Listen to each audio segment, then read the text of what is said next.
मला वाटतं महाराष्ट्राच्या आतापर्यंतच्या कार्यक्रमांमध्ये पहिल्यांदा असं झालं असेल की थेट गोठ्यातून शेतकरी बोलतोय, थेट गोठ्यातून, कुठलंही लाइटिंग नाही, काही नाही, थेट शेतकरी त्याच्या गोठ्यातून त्याची व्यथा मांडतोय.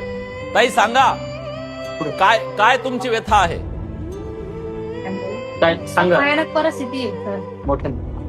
20 दिवसापासून 3 गाया बसलेल्या आहेत. एक गोशाळेत नेऊन घातली, एक घरीच गाडली, एक अक्षरशः अशी बसलेली, उठता येत नाही, उचलली तर अंगावर पडली माझ्या. एक हाताचं बोट मोडलंय, पायाच्या मांडीला सुद्धा आलेली, कमाट लागलेला आहे.